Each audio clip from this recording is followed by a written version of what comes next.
Welcome back to One Verse.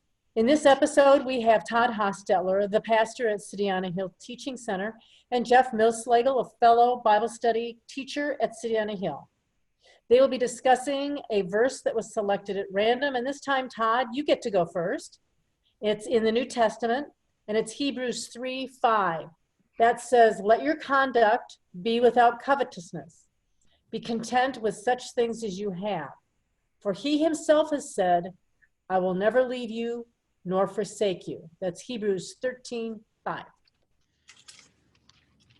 It helps if I actually go to the right book of Hebrews. So I'm going to read the same verse that Donna just read, but I want to look at it from the Amplified Bible. Hebrews 13, chapter 5. "Let your character and your moral disposition be free from love of money, including greed, avarice, lust, and craving for earthly possessions. Be satisfied with your present circumstances and with what you have. For he, God himself, has said, I will not in any way fail you, nor give you up, nor leave you without support. I will not in any degree leave you helpless, nor forsake you, nor let you down. Relax my hold on you, assuredly. Will I relax my hold on you? Assuredly not." I wanted to read this one from the Amplified Bible because I love this verse, because it's a great verse to just read. But when you read it in the Amplified Bible, it really gives you the impact of exactly how forcefully the author of Hebrews is expressing this truth to us. So let's just look at it again and go just by section by section. So we're supposed to make sure that we let our character and our disposition, our moral disposition, be always focused on Jesus Christ. What this is really telling us is that we need to make sure that our priority in life is always Jesus Christ. If my priority is making sure that I have built up enough money to take care of my family, that's what I'm supposed to do, but it can't be my priority. In everything in life, whether it's the money that I make, whether it's taking care of my family, whatever the needs are, or whatever my priorities are, or whatever it is that I'm doing, I have to make sure that I am putting my trust first in Jesus and not in my own ability to do those things. Because if I trusted myself, I will just tell you from personal experience, there's been times that I thought, I can handle this, and I can take care of this. I can take care of my wife. I can take care of there's so many times I thought, I can handle this. I got this. And at my best, maybe I was mildly successful in those endeavors. But I will tell you that when I took those things and I gave them to Jesus and I took my hand off and I said, my trust is in you. I will take the steps and I will walk, but my trust is in you. I will listen and hear what you have to say, and I will go in the direction and I will do what you have to do. He has always blessed me abundantly. I can look back at all the years of my life, be it in ministry, be it just in any element of my life.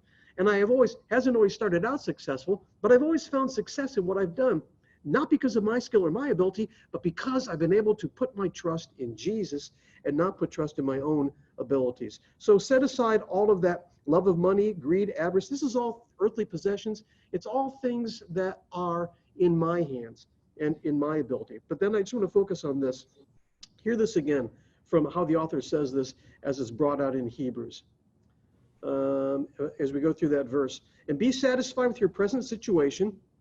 Can you say you do that? Are you satisfied with your present situation? Be satisfied with wherever you're at, because that says, I trust you, Jesus. You're going to take care of my needs with what you have. For he, God himself, has said, I will not in any way fail you. He's promising you he will never fail you. He won't let you down. He himself is saying, I will never fail you nor give you up. He's not going to take his hand off you. He's never going to give up on you. Have you said, oh, it's taking too long? Don't worry. Keep your focus on Jesus. He's not going to give up on you. I will not leave you without support.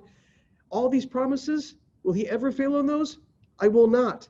I will not. I will not in any way. 3 times he says that. Leave you helpless, nor forsake you, nor let you down, or relax my hold on you. Assuredly not. There is no doubt if you put your trust in Jesus, he will take care of you and you will walk in blessings. Jeff? You know, this verse really speaks so much about contentment. This is, I think, rampant in our modern culture, and even creeps into the church. We're so discontent about so many things. So you see so many people moving from job to job to job, or buying a house, turn around selling it, buying a house, turn around selling. I realize if that's a money-making thing, that's one thing. But so many times it's just your neighbors or your relatives have got a bigger place, and you've got to do that too. And you got to totally change all furniture to be modern or whatever it is you're trying to do. And even people do this with churches because they've become discontent, and it's just constantly hopping on one thing for another. And it all boils down to this idea of covetousness. See, covetousness is such a vile thing to the Lord. It's what the 10th of the 10 commandments back there in Exodus chapter 20. The idea is when we look to other people and see what they have, and then we become so envious of them that rather than seeking Jesus to meet our needs, rather than seeking what the Lord would have, we just feel like we have to, if I just had this, if I just had a little bit more here, if I just had this thing. And interestingly, in the verse right before this, in verse 4, marriage is honorable above all, and let the bed be undefiled. The fornicators, adulterers, God will judge. So many people have throwaway marriages now because it's an idea of they're not content because your spouse isn't perfect. Well, hello, you aren't either. So you have two imperfect people working it out together. That's what we need to do. It's an idea of contentment. So this applies in so many areas of our life. And I like how the author of Hebrews here is making this very clear. Let your conduct, in other words, you need to do this. Let your conduct be without covetousness. There's nothing wrong with deciding you're going to replace the car. There's nothing wrong with that. But if you're doing that every 3-4 months, because you have to have the latest and greatest thing, and you have to be on top of everything, and latest and greatest phone or technology, or you name it, whatever it is. If you're doing that because you just have to always be no one else can have anything better than you, or whatever your area of influence, you want to be the top of it. I mean, that's a problem. That's covetousness. The author here is telling us that our conduct be content with the things we have. And notice what comes right after that. I will never leave you nor forsake you. See, many times we're running from job to job or spouse to spouse or church to church because we somehow feel like, we've missed God in this. And if I could just get this better, then all of a sudden I would feel God's presence. So we kind of make spiritual, strange things that we kind of do, trying to make a spiritual application to justify all our expenditures this way. Well, we're really just covetousness. We're not satisfied. Watch this. We're not satisfied in Jesus alone. We have to have him and other things, and whether it's this and that and the other thing. And he's making a point of saying, no, it's just him. Let yourself be your conduct, not be with covetousness, and be content with what you have. The verse after that, in verse 6, says, so we may boldly say, no, if you're living without covetousness and you're content, then you may boldly say, the Lord is my helper. I will not fear. What can man do to you? A lot of times we operate in fear, and we become fearful, and we become covetous. And so if I only had this, I'd be better. If I only have this, I wouldn't worry about the future. If I can only have that taken care of. And I think the author of Hebrews here is telling us, look, you have to trust him.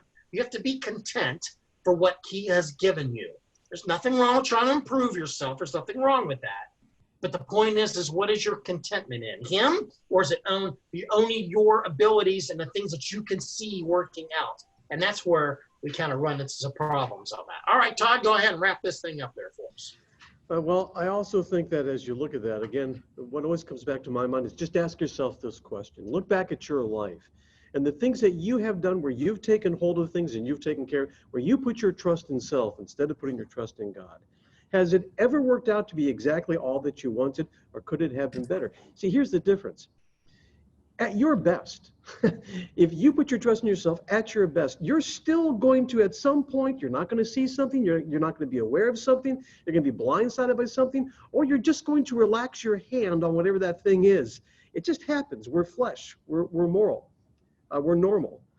But God is saying he will not forsake you, and he will never relax his hold on you.